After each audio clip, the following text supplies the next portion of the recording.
Hey there mga my loves, Gemini! Thank you so much for always being here with me in the channel, babes. By the way, bago tayo mag-start na, let me just greet everyone. Hi and hello there! So yun nga, no, hi new subscribers ako po siyan. Welcome tuloy po kayo rito. At sa mga returning subscribers, thank you so much for the warm love and support you're giving me. So, if you're interested no, in watching other channel, no, ang link po ay nasa description box. Yan, ako rin po yung tao dyan. So, yun nga, no, content natin ngayon no, is ano ba to? No? So, dinami-dami ng plano niya sa isip niya, no, involving you guys. Ano ba yung pinaka, gagawin niya, no? Or magte-take siya ng action? Ano ba sa mga plano na yan, yung gagawin niya? Okay? Or yung pinaka gagawin niya na nag stand out. So, just take how this resonates. We do not have any gender, babae, lalaki, LGBT, lahat kayo welcome here. You can click pause if you want. Of course, you can do that. And at the end of the day, you always have your free will. So, let's get into your reading. So, Spirit and Angel Guides, Angel Michael, maraming salamat for being present here in this reading. This is for Gemini. Can you please show me this person's action? Yung pinakagagawin niya pong action out of all the things na naiisip niya involving Gemini. Can you please show me? Can you please show me? Thank you everyone for supporting the channel and sobrang na-appreciate ko po kayong lahat. Sobra. So, let's Gemini. Who is this person here? Ano yung pinakagagawin niya sa mga naiisip niyang mga plano? This is for Gemini. Gemini.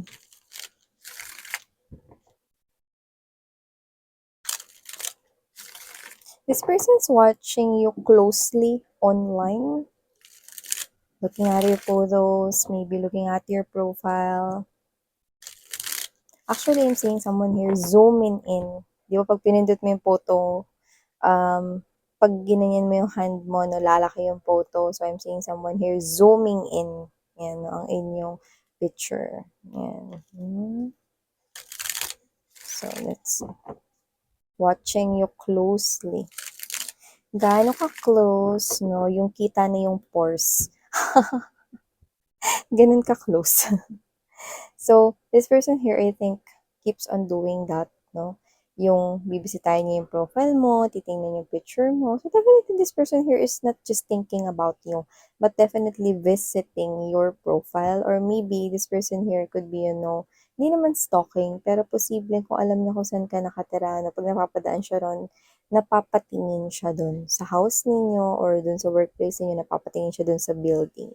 Yan. So, ilatag na muna natin lahat. We have here the Five of Swords. The Eight of Wands. The World card. Three of Cups.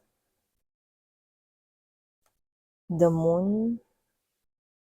Six of Pentacles energy. Okay. Chariot, Page of Cups, Justice. Not necessarily someone younger than you, but someone here who wants to take control. Yes, Emperor with the energy of Knight of Swords energy. This person is not hesitating anymore. So, gagawa na talaga siya rito ng action. Okay?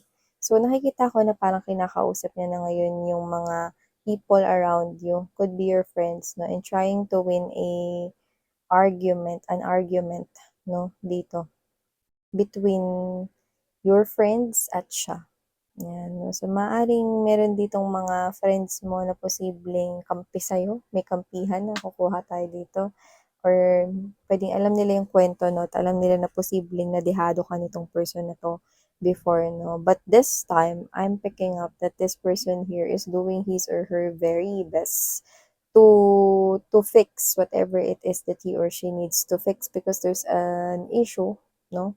There's an issue right here, no, na posibleng pumagitna sa inyong dalawa. And this person here, Gemini, is someone who is very serious in making this bold move to talk to your friends or to talk to those people who got involved in this before. So I do see na with this Eight of Wands energy and there's this Moon card, I think this is something here that you probably do not know. But this person here or this guy, this woman, I think na posibleng boyfriend or girlfriend mo before, but you two got separated with the world card already ended this connection right here. I'm seeing that this person here is now um, doing his or her very best na para hindi ito tuluyang magsarado.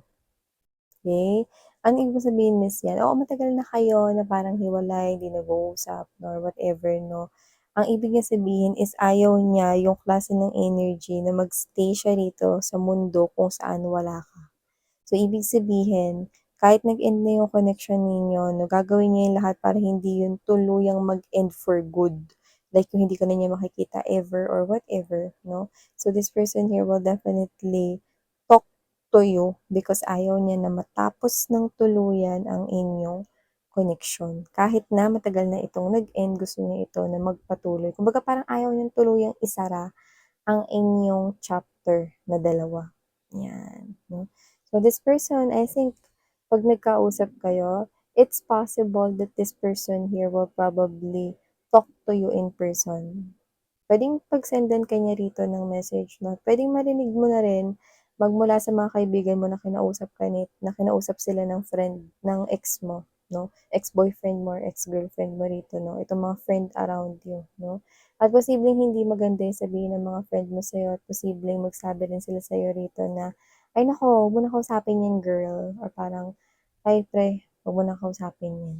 Yan, o. Maaari makakuha siya rito ng mga negative na mga parang mga feedbacks, no? At ikaw posibleng marinig mo yan sa mga kaibigan mo na wag ka na lang makipag-usap or wag ka na lang makipagkita rito sa taong ito. Pero persistent ang energy nitong ex mo, so nakikita ko no na magkakaroon pa rin ng encounter sa inyo. Yan. Whether you don't like to see this person here or you love to hear kung ano man yung gusto niyang sabihin rito, then it's all up with you because you have your free will. But I do see that this is you. Okay, sige. Let me listen to what you are going to tell. Yan. So, makikinig ka lang, no? But, nakita ko rito that this is you. You will feel every word, every sentence, everything that this person has to say to you. It's all true. Because you're gonna feel it. Mararamdaman mo yun, Gemini, no? Deep within you.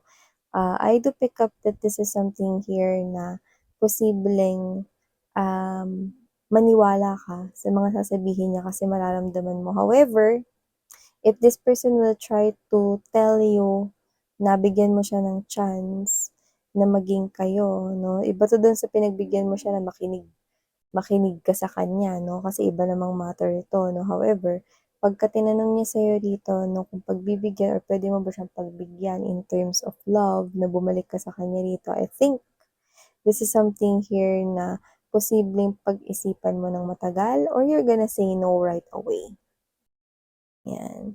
So, yun yung nakikita ko rito, no, na dalawang bagay na posible mong gawin patungkol sa particular na sitwasyon na iyon. And you will also hear from this person here, apology. Yeah, this person will apologize sa'yo, Gemini. Lalo na dun sa parang paninira, no, mga maling kwento, kind of thing. Yan, no.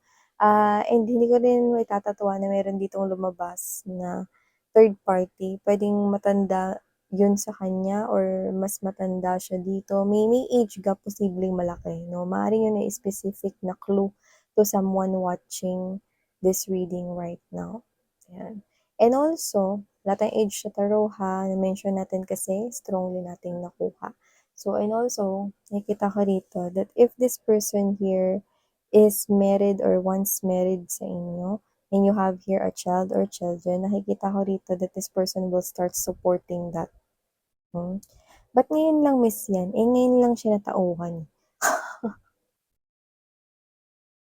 Yun yung nakita ko rito.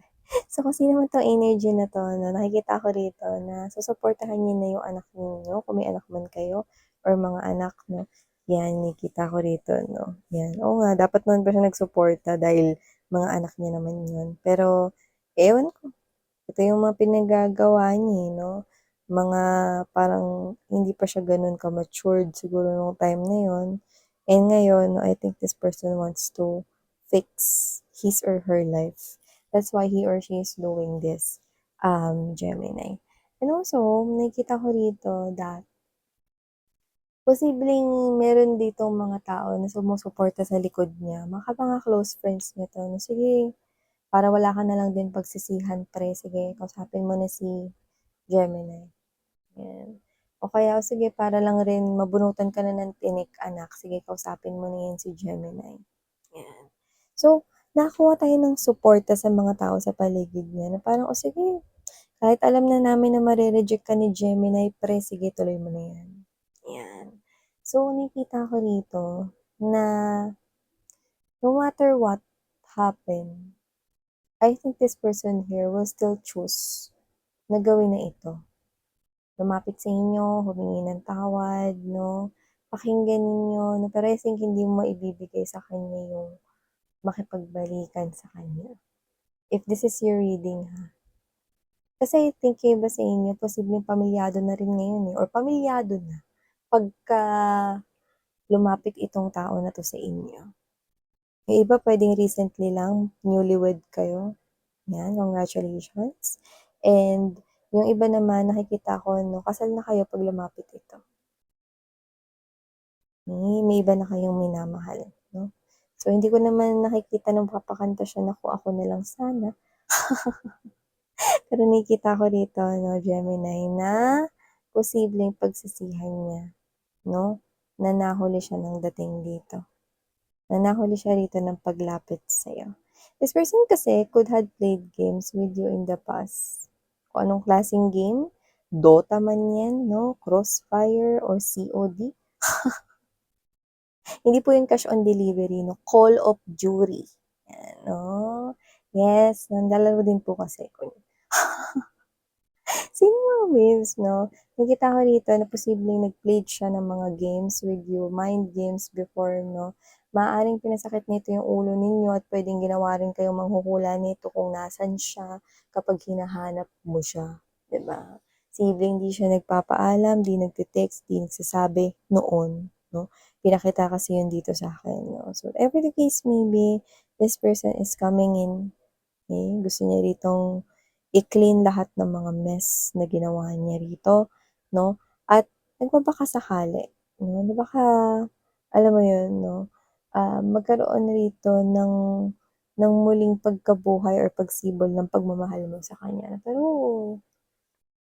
kasi kung reading mo 'to sa tingin ko puwedeng i-reject mo right away yung kanyang pakikipagbalikan sa inyo or pag-isipan mo ng matagal, as in matagal.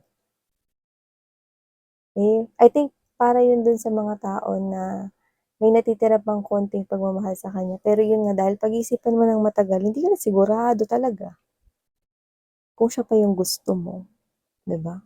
And I think kapagka lumapit ito sa inyo may bagong tao na sumusulpot dito, okey? Yung magiging hari at reyna na ng puso mo with the Emperor's energy. Emperor and Empress 'no, sila yung mga highest na courtiers. Nakikita ko rito na sila yung mga matataas na tao rito. So, posibleng meron na ritong mas nakakaangat, nakakalamang sa'yo 'no, na bago kaysa dito sa luma na ito, 'yan. So, nakikita ko rito 'no, na itong klase Gemini 'no, ng communication na 'to ay posibleng kayong dalawa lang kung saan peaceful, mas makakapag-usap kayo, okey? However, it's not a date, but this person here, is someone na posibleng paghandaan niya yun. Like the food that you're gonna eat 'no, is hindi yun yung food na kinain ninyo together bago naman 'no, para sa panlasa ninyo. And also nakikita ko rin dito 'no, na posibleng iba rin, eh. So kung lagi yung parang madalas niyang binibigay sa inyo, kunyari lagi niya kayong binibigyan ng red rose 'no, ngayon ibang bulaklak naman yung ibibigay niya sa inyo. Sample lang yun, basta this is like new, pero pinaghandaan niya, 'yan. So itong pag-uusap na 'to ay mangyayari 'no, kasi ayaw niya na rito na parang takbuhan pa ito. Mas magandang harapin ko na ito with Gemini. Ngayon, magtataboy ako ni Gemini, okey, pero susubukan ko pa din kausapin, 'yan 'no. And I think ikaw pa rin yung wallpaper niya, mm. Sa laptop man 'yun or desktop or phone, ikaw pa rin 'no. Nasa lock screen man 'yan or nasa home, ikaw pa rin. So, this person here could have had late realizations. Ngayon pa lang nagsisink in. So, kung ano man ito, I think, Five of Swords, feeling defeated by life. Yan. So yeah, ito ang mga nakita nating mensahe here coming from this person na lumabas sa inyong reading. So maraming salamat, Gemini. Sarang hey, love and light. Yun.